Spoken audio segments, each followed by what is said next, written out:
이 시간 함께 말씀을 나눌 때에 하나님의 사랑이란 제목으로 말씀을 나눌 텐데요. 하나님의 사랑이 우리 가운데 가득 임재하길 소망합니다. 한밤중에 니고데모라는 유대인의 지도자가 예수님을 찾아왔습니다. 그는 예수님의 기적들을 보고 선생님, 당신은 하나님께로부터 오신 분임에 틀림이 없어요 라고 말을 했습니다. 하지만 예수님께서는요, 니고데모에게 아주 특별한 대답을 하셨어요. 니고데모야, 너는 다시 태어나야 해 라고 하신 거예요. 니고데모는 깜짝 놀라서 다시 태어난다는 게 무슨 뜻인가요? 라고 물었죠. 제가 어떻게 어머니 뱃속에 다시 들어갈 수 있죠? 라고 물은 거예요. 이 장면이 참 재밌죠. 고지식한 니고데모는요, 진짜로 혼란스러워 했습니다. 예수님은 니고데모에게 이렇게 말씀하세요. 너는 육신이 아니라 성령으로 다시 태어나야 해 라고 설명하셨죠. 한마디로 예수님을 마음에 영접하고 받아들여야 해 라는 말이었어요. 그리고 예수님은 니고데모에게 하나님의 사랑에 대해 이야기하시며 이렇게 이야기하셨습니다. 우리 함께 암송할 수 있는 어린이들은 함께 암송했으면 좋겠습니다. 이렇게 대답하셨어요. 하나님이 세상을 이처럼 사랑하사 독생자를 주셨으니 이는 그를 믿는 자마다 멸망하지 않고 영생을 얻게 하려 하심이라 라고 하셨어요. 이 말은 니고데모에게 정말로 큰 깨달음을 주었습니다. 결국 니고데모는요, 예수님을 너무너무 사랑하는 사람이 되었다고 해요. 오늘 본문이 어떠한 내용인지 제가 간단하게 요약을 해보겠습니다. 이 본문에 누가 나와요? 바로 예수님과 니고데모. 언제 있었던 일입니까? 니고데모가 한밤중에 예수님을 찾아왔을 때 어디에서 있었던 일이죠? 예루살렘. 무슨 일이 있었죠? 니고데모가 예수님에게 어떻게 하면 구원을 받나요? 라고 질문을 합니다. 예수님은 거듭남과 하나님의 사랑, 구원에 대해서 친절하게 설명을 해주셨어요. 어떻게요? 성경의 말씀으로. 하나님께서 이 귀한 말씀을 지금 우리에게 왜 주셨을까요? 하나님의 사랑을 지금 우리에게 알려주시고 우리를 구원해 주시기 위해서입니다. 우리는 어떻게 하나님의 사랑을 잘 알고 구원을 받을 수 있을까? 오늘 세 가지로 함께 이야기해 보도록 하겠습니다.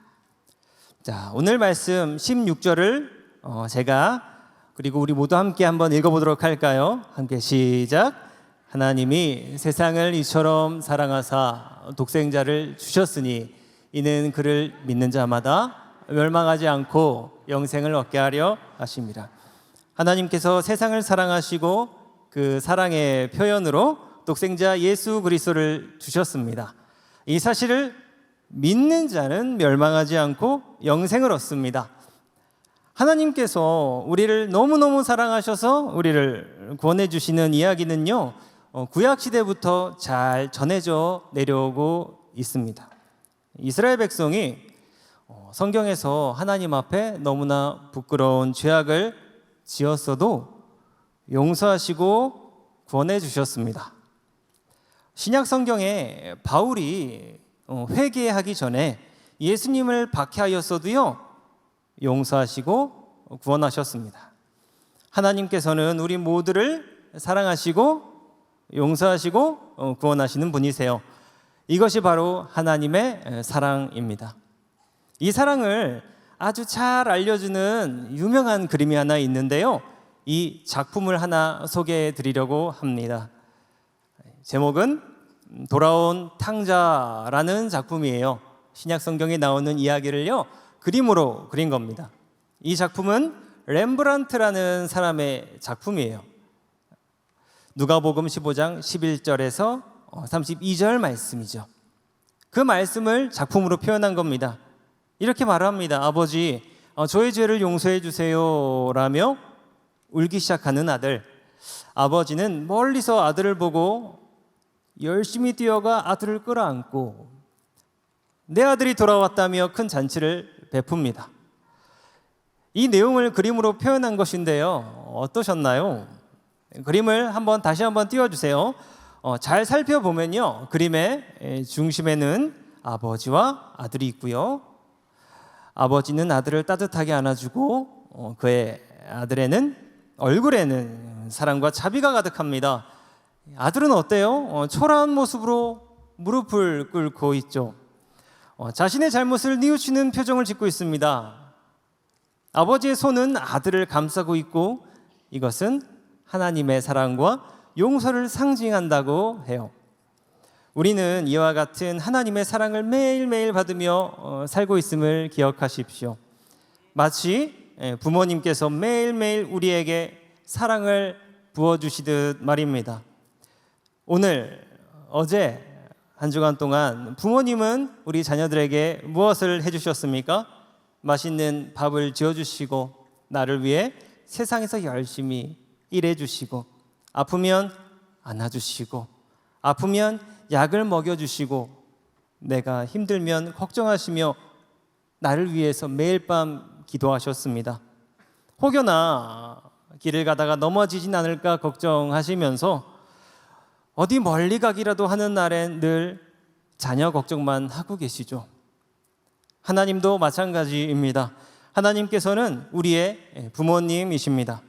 그래서 하나님께서는 부모님처럼 매일 나를 위해 기도해 주시고 꼭 끌어안아 주세요. 노심초사 나를 위해 기도하십니다. 부모님이 자녀를 위해 목숨까지 바칠 수 있듯이요, 하나님께서도요 우리를 위해서 목숨을 바치십니다. 이미 바치셔서 우리를 천국의 자녀들로 바꾸어 주시기도 했죠. 이것이 바로 하나님의 사랑입니다. 자신을 위해 십자가에 달리셔서 죽으시고 부활하신 그 하나님을 나의 아버지라고 고백한 아주 이쁜 어린이가 있어요. 그 어린이는 나를 위해 고난당하신 예수님께 아버지라 이야기하며 편지 한 장을 썼는데요. 그 편지가 참 감동적이라 제가 준비해 왔습니다. 한번 잘 들어보십시오. 사랑하는 아버지 하나님께, 안녕하세요. 저는 혜린이입니다. 하나님께, 아버지께 편지를 쓰는 것이 너무 기뻐요. 아버지가 저를 사랑해 주셔서 정말 감사해요. 저는 하나님과 함께 시간을 보내는 게 너무 행복해요. 아버지, 저는 매일 아침 일어날 때 아버지께서 저를 지켜주신다는 생각에 기분이 좋아요. 학교에서 친구들과 놀 때도 아버지께서 저를 도와주신다고 믿어요. 제가 힘들 때마다 아버지께 기도하면 마음이 편해져요. 가끔 제가 잘못할 때도 있지만 아버지께서 저를 용서해 주신다는 걸 알아요. 그래서 더 열심히 노력하고 싶어요. 아버지의 사랑을 느끼면서 더 좋은 아이가 될게요. 저를 항상 지켜봐 주시고 사랑해 주세요. 아버지와 함께하는 모든 순간이 소중해요. 아버지께서 저를 사랑하신다는 걸 잊지 않을게요. 사랑해요. 우리는 이 편지를 기억하며 우리를 사랑하시는 하나님을 기억하고 늘 감사하는 삶을 살아야 합니다. 기억하세요. 하나님의 사랑은 우리가 앞서 본 그림처럼 아버지가 아들을 끌어안듯 우리를 지금도 꼭 끌어안고 계십니다. 우리 계속해서 하나님의 말씀을 이어가 보겠습니다. 17절 말씀을 우리 함께 읽을 때에 전반절 부분만 함께 읽어보도록 하겠습니다. 자, 시작. 하나님이 그 아들을 세상에 보내신 것은 세상을 심판하려 하심이 아니요. 예수님께서 세상에 오신 목적은 심판이 아니라 구원이라고 말씀하십니다. 하나님께서는 용서하시고 안아주십니다. 잘못하고 우리가 나쁘게 행동한 것들도 사랑하시고 안아주십니다. 우리도 하나님과 매일 함께 살면서 잘못하는 일들이 너무나 많이 있죠. 친구를 미워하고 시기, 질투하고 게으름 피고 때론 안 좋은 말도 하면서 죄를 짓기도 합니다. 그런데 하나님께서는요, 우리의 잘못과 나쁜 것들까지 사랑해 주십니다. 우린 질문할 거예요. 어떻게 나의 이 나쁜 것까지 사랑하실 수 있죠? 라고 질문할 수 있어요. 하나님은 무엇이라 말씀하실까요? 하나님께서 말씀하세요. 원래 부모는 자녀가 잘하거나 못하거나 실수해도 모든 것이 사랑스러워 보인단다. 이러한 하나님의 용서하심을 통해 하나님께서 나를 정말로 사랑하시는구나 하고 느낄 수 있는 거예요. 용서가 사랑임을 느끼게 해줍니다. 여러분 한번 생각해 보십시오. 언제 하나님의 용서가 사랑임이 되었나? 제가 이 용서가 사랑이라는 것에 대한 영화 한 편을 찾아봤어요.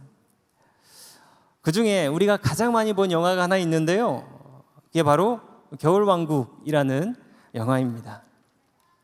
이 영화에서 용서하는 모습을 이야기해 볼까요?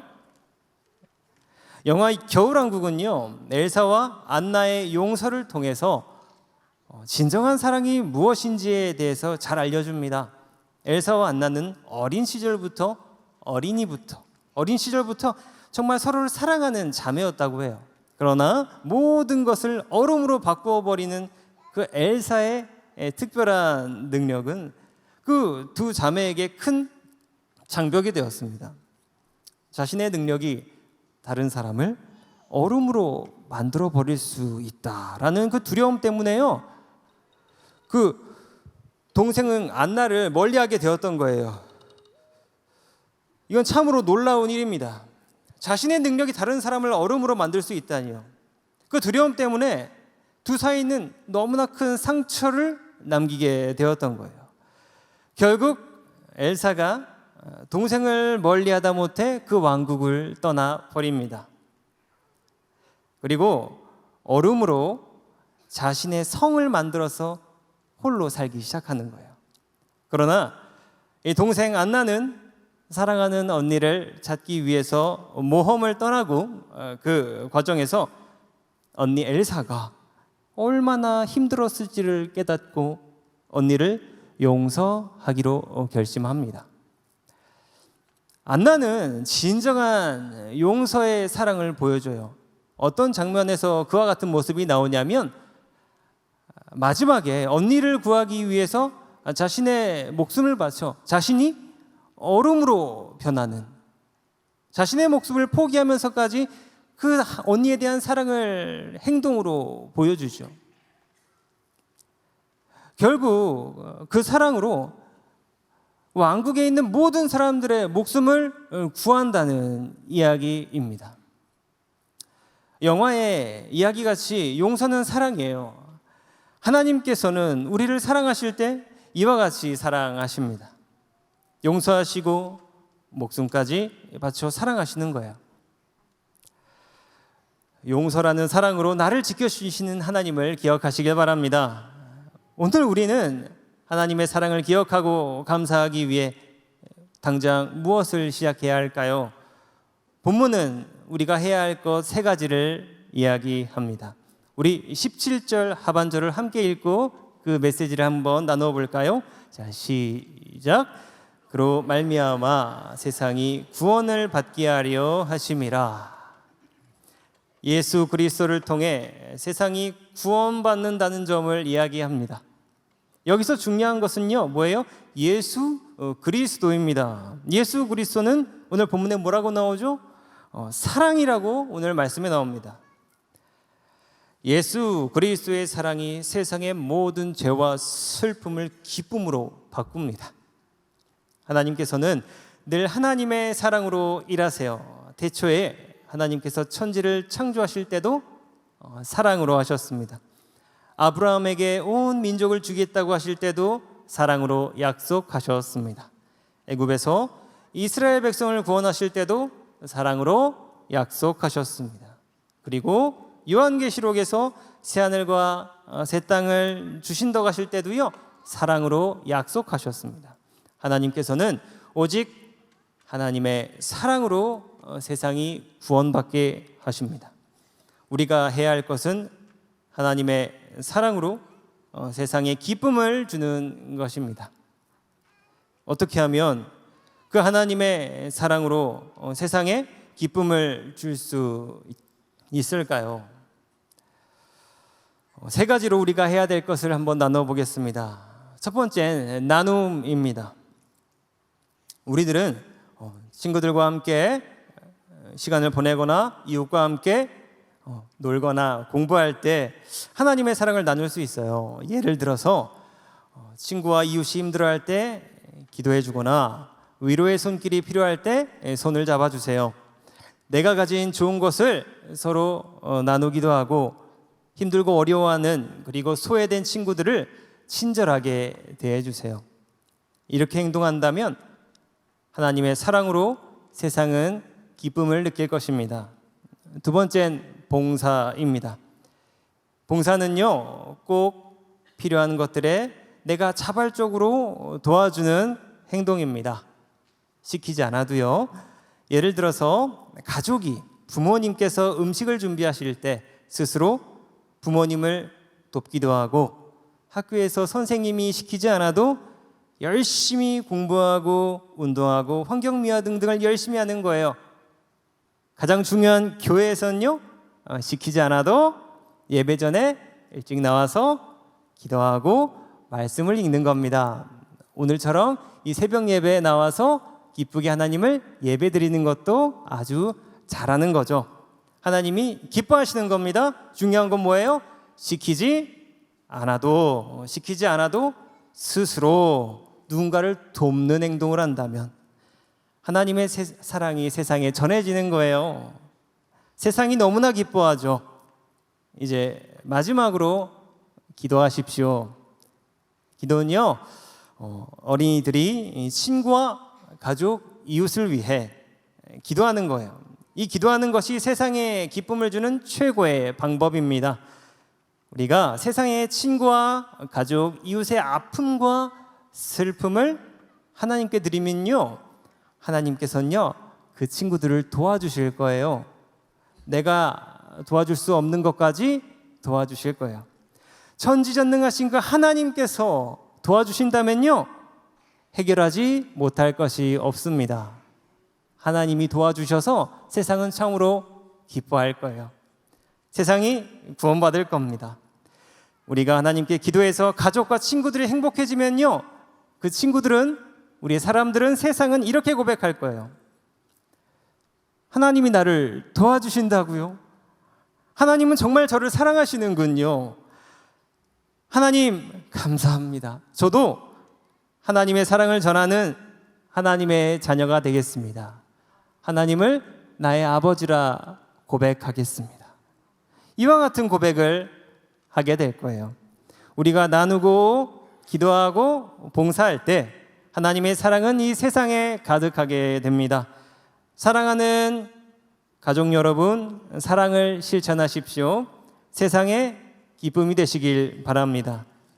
저는 오늘의 말씀을 마무리하며 하나님의 사랑을 느낄 수 있는 편지 한 장을 마지막으로 준비하였습니다. 이 편지는요, 제가 현재 맡고 있는 사랑부 장애우 부서에 부모님이 쓰신 편지 한 장이에요. 이 편지에 등장하시는 그 부모님의 사랑에서 하나님의 사랑을 뜨겁게 느낄 수 있어서 준비했습니다. 하나님의 사랑을 한번 발견해 보시길 바라요. 하나님의 사랑이 얼마나 나를 사랑하고 계신지. 사랑하는 우리 아이에게 너를 처음 만났던 그 순간 내 마음은 말로 표현할 수 없는 기쁨으로 가득했어. 너의 작은 손가락을 잡고 너의 첫 울음소리를 들었을 때 나는 세상의 모든 행복이 너에게 쏠려 있다는 것을 느꼈어. 너는 나에게 가장 소중한 선물이고 너의 존재는 내 삶의 의미가 되었어. 너와 함께한 모든 순간이 소중해. 너의 첫 걸음, 첫 말, 그리고 너의 웃음소리는 내 마음을 따뜻하게 해주었지. 하지만 내가 너에게 해주고 싶은 것들이 많아서 마음이 아플 때도 있어. 내가 너를 완벽하게 보호해주지 못할까 봐 두려워. 세상은 때때로 힘들고 너에게 상처를 줄 수 있는 곳이라는 걸 알기 때문이야. 너는 언제나 나의 자랑이야. 너의 꿈과 너의 열정을 응원할게. 너의 곁에서 항상 지켜줄게. 힘든 일이 생기면 언제든지 말하렴. 너는 혼자가 아니야. 우리는 함께 이겨낼 수 있어. 너의 행복이 나의 행복이야. 너의 웃음이 나의 웃음이야. 어떤 일이 있어도 너를 사랑하고 너를 지킬 거야. 너는 나에게 가장 큰 기쁨이자 가장 큰 사랑이란다. 사랑하는 엄마가. 하나님께서는요, 우리를 이와 같이 부모님처럼 사랑하십니다. 사랑하는 여러분, 하나님의 사랑을 기억하십시오. 그 사랑을 우리 이웃과 친구들과 가족들에게 나누시길 바랍니다. 그러면 세상은요, 구원받습니다. 우리가 이렇게 살면요, 나는 하나님의 사랑이 마음에 가득해져서 우리 이웃을 용서하고 감사하는 삶을 살게 될 거예요. 우리 교회는요, 모든 예배가 사랑으로 가득해서요, 웃음이 넘치고 행복한 교회가 될 겁니다. 하나님의 나라는요, 하나님의 사랑으로 세상을 구원하는 놀라운 일들이 자꾸 벌어지면서 세상의 많은 사람들이 하나님의 나라를 믿게 되는 그 영광스러운 일들이 일어나게 될 것입니다. 우리 모두 그 기쁨으로 정말 하나님께서 정말로 영광 되시는 그 사랑의 나라를 만들어 가도록 함께 실천하고 노력하길 간절히 기원합니다. 살아계신 하나님 아버지, 우리 자녀들이 부모님의 손을 잡고 졸린 눈을 비벼가면서 이 자리에 와서 예배를 드립니다. 하나님을 경외하고 하나님을 예배하는 자녀들로 잘 성장할 수 있게 도와주시옵소서. 이 아이들이 커나가고 성장하고 앞으로 활동해야 될 미래 사회가 너무나도 불확실하고 너무나도 치열한 그런 경쟁 사회입니다. 그렇기 때문에 더더욱 하나님 앞에 엎드려야 됩니다. 하나님의 사랑으로 더욱더 가득히 충만하게 채워져야 됩니다. 주님, 저들을 긍휼히 여겨 주시옵소서. 무엇보다도 우리 가정 안에 하나님의 사랑이 넘쳐나게 하여 주시옵소서. 하나님의 은혜로 충만케 채워 주시옵소서. 하나님의 용서가 무엇인지를 경험케 하여 주시옵소서. 하나님 안에 거룩하고 소중하고 아름답고 찬란한 그런 빛과 영광과 아름다움과 기쁨이 넘쳐나는 우리 가정이 되게 하여 주시옵소서. 주님, 우리 아이들의 미래 가운데 꿈과 비전들을 허락해 주시기를 원합니다. 하나님께서 보석과 같은 귀한 소중한 달란트들을 그들의 심령 깊숙한 곳에 세워주셨는데, 새겨주셨는데, 하나님 그 모든 것들이 아름다운 모습으로 잘 자라나고 발견하고 성장하고 드러날 수 있도록 주님 도와주시옵소서. 이 아이들의 아름다운 미래가 부모님들의 큰 기쁨이 되게 도와주시고 하나님 나라의 큰 영광이 되게 도와주시며 이 나라와 민족의 자랑거리가 될 수 있도록 주님 이끌어주시고 축복하여 주시옵소서. 우리 가정이 예배하는 가정 되게 하시고 말씀과 기도가 살아있는 가정 되도록 주님 역사하여 주시옵소서. 지난 48년 동안 상당교회를 여기까지 인도하셨습니다. 우리 자녀들이 그 미래 세대의 희망의 바통을 이어받아 나가야 될 터인데 주님 계속해서 성령 하나님께서 축복하여 주시고 믿음의 명문 가문들이 다 될 수 있도록 성령 하나님 역사하시고 축복하여 주시옵소서. 이 학기가 시작이 되었습니다. 주님, 우리 어린 아이들에게 지혜와 명철 하나님 총명과 슬기를 물붓듯이 부어 기름 부어 역사하여 주시옵소서. 좋은 친구들도 만나게 하시고 선생님으로부터 하나님 좋은 교육들을 잘 공급받게 도와주시어서 지난 8개월 동안도 지켜주셨지만 남은 4개월 동안도 잘 달려갈 수 있도록, 그래서 승리하는 올 한 해가 될 수 있도록 성령 하나님 축복하시고 역사하여 주시옵소서. 이제는 우리 주 예수 그리스도의 크신 은혜와 하나님 아버지의 극진하신 사랑하심과 성령님의 교통하심의 역사가 하나님의 사랑을 충만하게 경험하며 그 사랑 안에서 앞으로 하나님이 주신 꿈과 비전들을 가지고 열심히 달려나가기를 간절히 소망하고 결단하는 우리 모든 자녀들, 우리 부모님들, 우리 상당에 속해 있는 모든 가족들, 하나님 그들이 살아갈 앞으로의 평생의 삶 속에 하나님의 풍성한 은혜와 사랑이 충만하기를 간절히 빌고 축원하옵나이다. 아멘.